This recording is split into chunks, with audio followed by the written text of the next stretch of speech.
Hey horror fans, it's Jay, and today we're going to be talking about 1981. Now, this is my favorite year in horror history, and I can make a strong argument that it's the greatest year in horror history.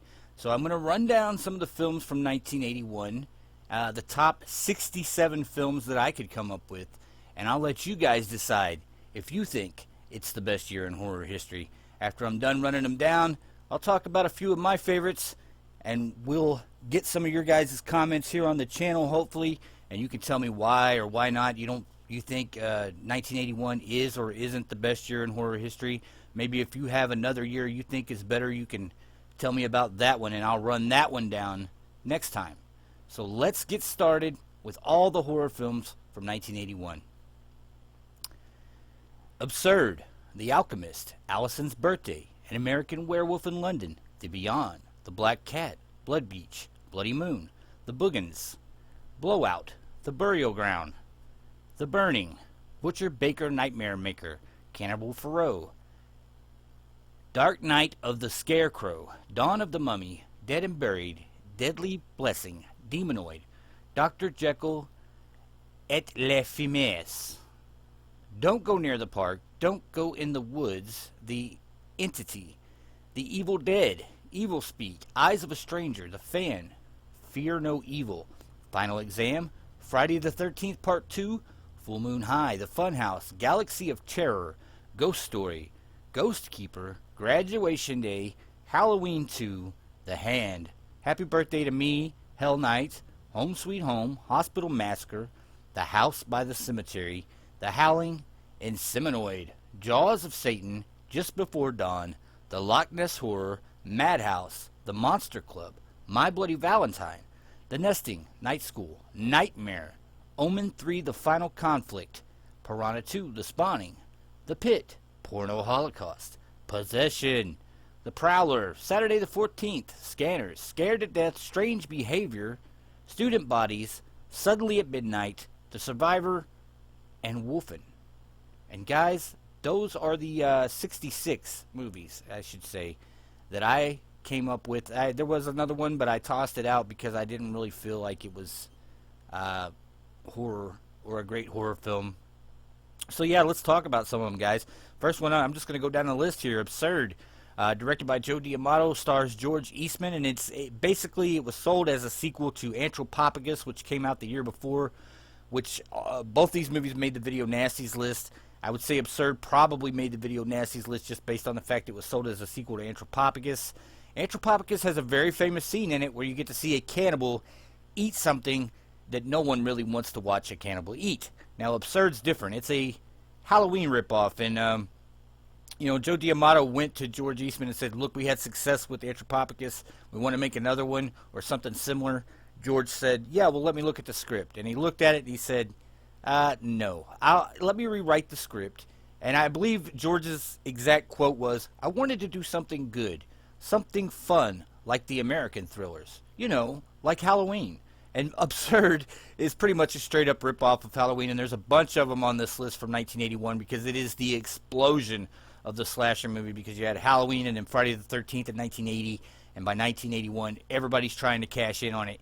And so yeah, Big George Eastman played the villain in Anthropophagus and wrote Absurd and played the villain in that, and he's more of a Michael Myers type villain in Absurd, where in Anthropophagus he was a cannibal.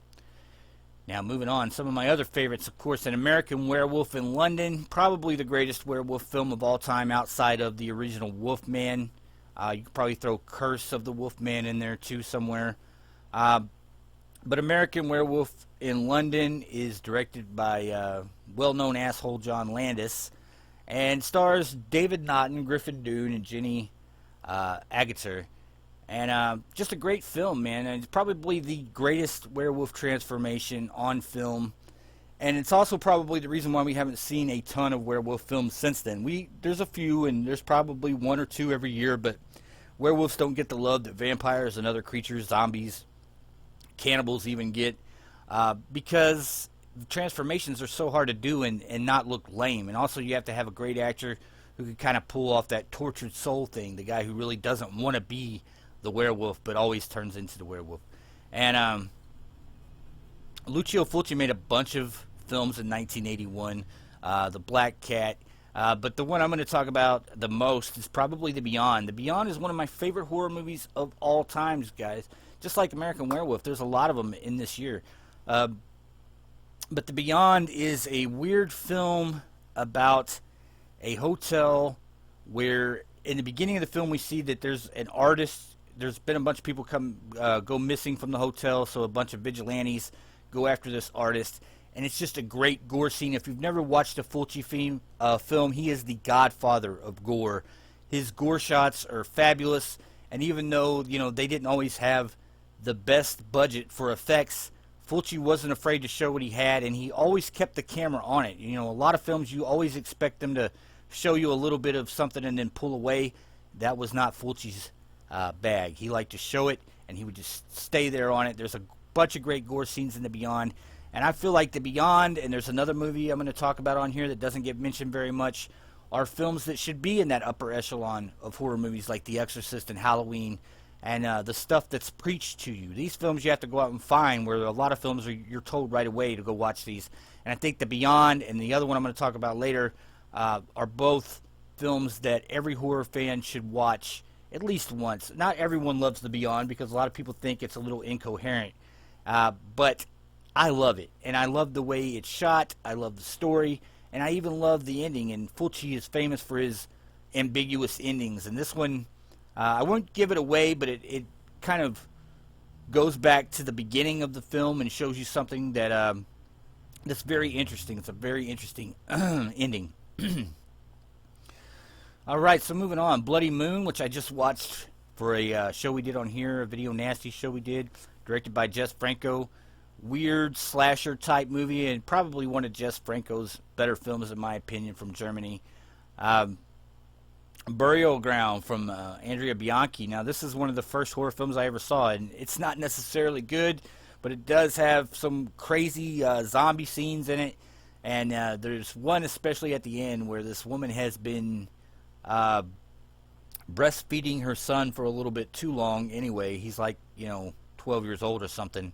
And then, he decides to attack her as a zombie, and you can kind of put that together for yourself. So maybe if you want to see that one shot, I'd say the movie's worth it. But if that's not your thing, then you probably won't like any of that movie. The Burning. Of course, this is the movie that, Tom Savini turned down Friday the 13th Part 2 to go make The Burning. And everyone knows it has Jason Alexander in it, and a few other, Fisher Stevens, I believe, is in it. And it basically plays on the story of Cropsey. It's very similar to Friday the 13th. It's at a camp. But The Burning is an underrated slasher, or it used to be an underrated slasher. I think it's really, coming to its own in the last decade or so with people rediscovering it. The next one is Butcher Baker Nightmare Maker, also listed as Night Warning. And this is a very interesting one because this is a super weird film, right, that nobody ever talks about. And it kind of has a little bit of a Psycho vibe, but there's so many other things going on in this movie. There's some homophobia that at first is kind of off-putting, but then you see that the other characters are really saying that, that it's not okay that this character is homophobic, and the things that he's saying. And one point he even, uses a slur about somebody, and the pretty girl in the movie tells him, you know what, he's more of a man than you'll ever be. And I really appreciated that. It's fun to find these little movies from the past where people didn't think so backwards about things, right? And moving on, Cannibal Ferox by Umberto Lenzi. And what can I say about Cannibal Ferox? A lot of people call it Cannibal Ferox. I believe the pronunciation is Ferox. I think that's a French word. But yeah, it's similar to Holocaust, but it's not at the same time. It's not done in the found footage style. It's just a straightforward story. These kids are off in the jungle. They went there to do something, and they run into these drug dealers who are already there, and they tell them that the natives are, horrible, and they did all these terrible things to them. But in truth, we find out that the drug dealer guy, Mike, has done a bunch of terrible things to them that pushed them to the point of what they've done. And the film is fun. It's, for a cannibal movie, I would say it's fun. There's less weird rapey stuff in this, if you can imagine that or what I'm saying, you know. Um, and it's more like, I know a lot of people say that Eli Roth's The Green Inferno is an homage to Cannibal Holocaust. But I really feel like it's an homage to all these cannibal films. And if you watch Cannibal Feroz, Eli's Green Inferno follows Cannibal Feroz's plot line a lot closer than it does anything else, and especially the end. I mean, the end is like, right on the nose. So, moving on, Dark Night of the Scarecrow, of course, is a fun movie. Dead and Buried is another one that I don't know why it made the Video Nasties list. There's a few intense shots in here. There's one where somebody's tied to a tree and burned alive, and some stuff like that. So yeah, I mean, at that time they were just banning everything. They were heavy-handed with the ban hammer. So, but Dead and Buried has some great actors in it: James Farentino, Melody Anderson, Jack Albertson, and it's a great movie from that era. And it's really got a nice twist at the end that you might see it coming, but you can imagine at that time it was a really great twist at the end of the movie. Very underrated, Dead and Buried. And of course we have Deadly Blessing from Wes Craven, which had Sharon Stone in it, one of her first appearances. Not a super great movie, but not terrible. There's a couple more Don't movies, and there's a whole batch of them from this era. Don't Go Near the Park and Don't Go in the Woods. Neither are really super great, but, they're okay. The Entity with Barbara Hershey, man, this movie freaked me out as a kid. It's just so violent, and there are these intense scenes of rape, and I had never seen a depiction of rape on film before I saw this. And in this movie, it's done by a ghost, and nobody can really stop it, and it just attacks this woman whenever it feels like it. It's also supposedly based on a true story, which made it even more unnerving. It has the great actor Ron Silver in it as well as Barbara Hershey. And guys, check it out. If you have PTSD from a past experience or something, this might not be for you, because it is super intense and it will make you uncomfortable. But the story of the movie is really good, and the movie overall is a great movie if you can get past these really intense scenes of violence and rape. And of course, we're moving on to a little film called Evil Dead that nobody ever heard of, and I don't even know what it is. Yeah, The Evil Dead from Sam Raimi, and it's interesting because Sam got himself on the ban list with The Evil Dead, but Sam was one of the directors who was willing to go to the UK and fight for his film. And if you ever get a chance to look up, they actually put Sam on the stand. This is one of those movies where they were going to prosecute it and try to put people in jail. Sam went over there and stood up for his movie, and his whole testimony kind of sounds like a stand-up thing where he's just being condescending to these people because they're such idiots that they want to ban art or movies of any kind, really. So yeah, we all know about The Evil Dead. It's a great film, and like I said, it's just another one that adds that validity to my statement that 1981 is the greatest year of all time for horror films. Now, we also have Evil Speak with Clint Howard, that somehow made it on the ban list as well. That's kind of a joke. Final Exam, another decent slasher. Of course, Friday the 13th Part 2, which is one of my favorite in the series. I put it, for me, I think 6 is my favorite subjectively, but objectively, I would have to say that Part 2 is probably the best. I think it's the most complete of all the films, or at least the sequels, and it's totally different from the first one. And of course, we have The Funhouse from Tobe Hooper, another film that got thrown on the Video Nasties list that they tried to ban. There's not a lot of gore in here. We kind of came to the conclusion, myself, Brian, and Bill, that The Funhouse, there was another film titled The Funhouse that had a different plot, and apparently they got the two films confused and just banned both of them just to make sure. Another great movie is Ghost Story with all those old great actors. Douglas Fairbanks Jr. is in this. Fred Astaire and Alice Krige even is in this, and directed by John Irvin. Another great Ghost Story. It's pretty self-explanatory, right? Paranormal horror film. And moving on, Ghost Keeper wasn't terrible. Graduation Day is another one of these slashers that came out, because of the slasher rush. Halloween 2, directed by Rick Rosenthal. A lot of people think Halloween 2 was directed by Carpenter, but it wasn't. He kind of passed it on to a guy that he was pretty fond of. I don't know if he was exactly his protege, but he really liked Rick Rosenthal and wanted him to direct this film while he was doing, I think, what was John doing? He went on and did The Fog or something else. I can't remember.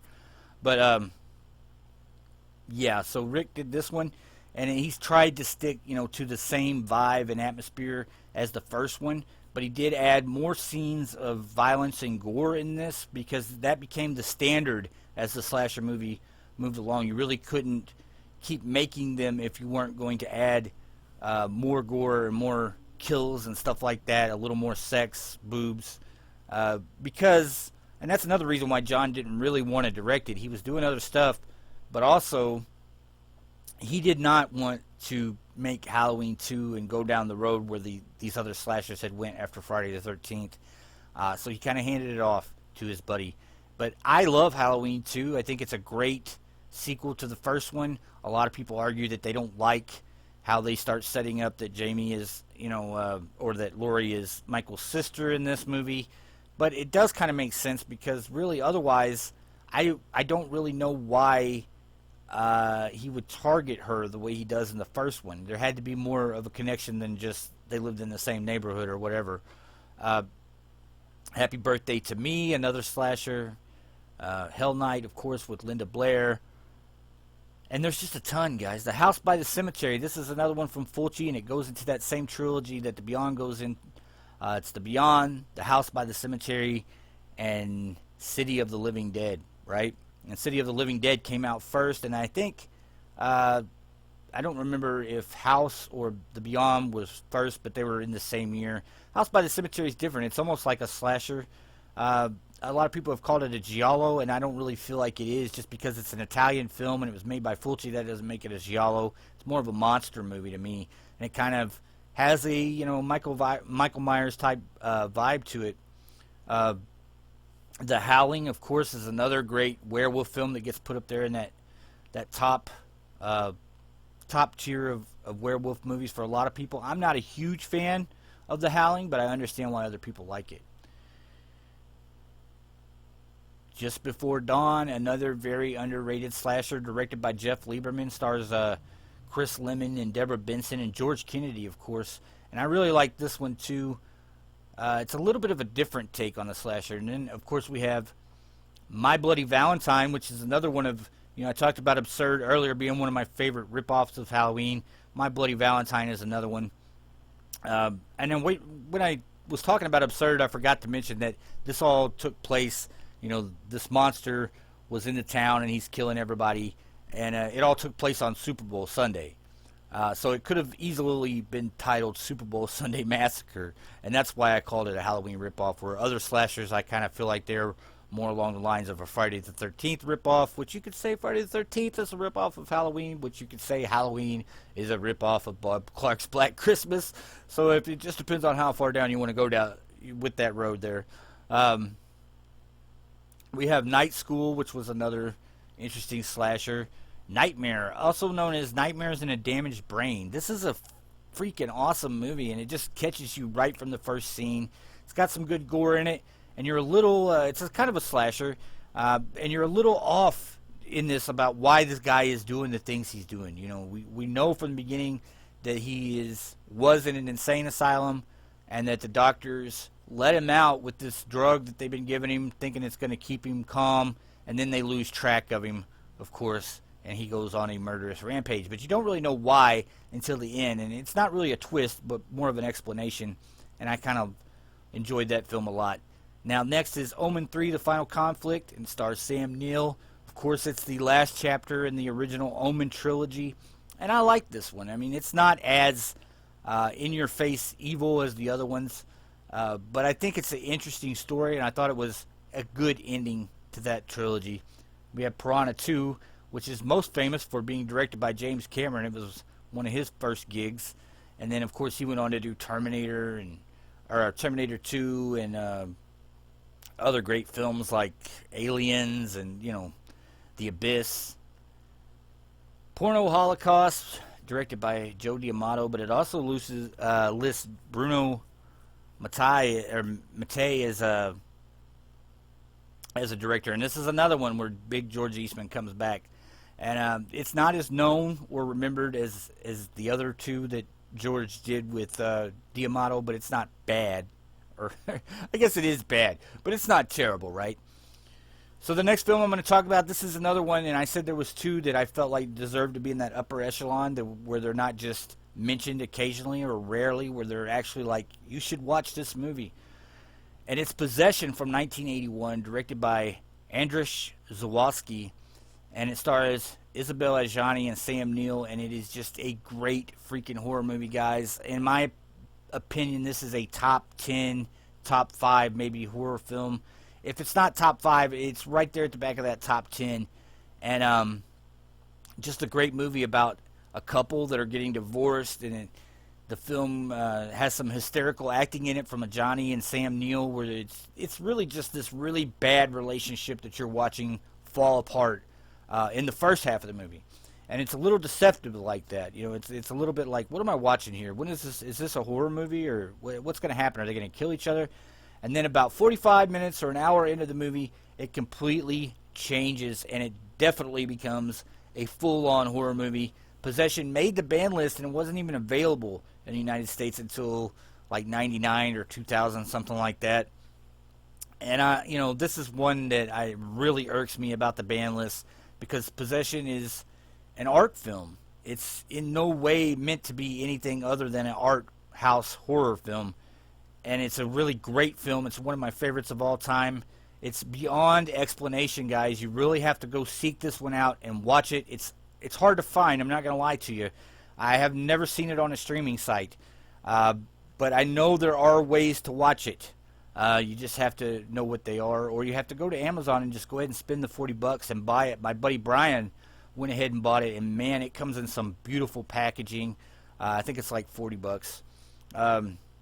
Now, our next film is The Prowler, and this is another slasher film that for years it was underrated, and now I see it more and more and more, especially in some of the slasher groups that I run on Facebook. People talk about it more. Directed by Joseph Zito, stars Vicky Dawson and Christopher Galtman, and it has great effects in it. This is another one where Tom Savini did the effects.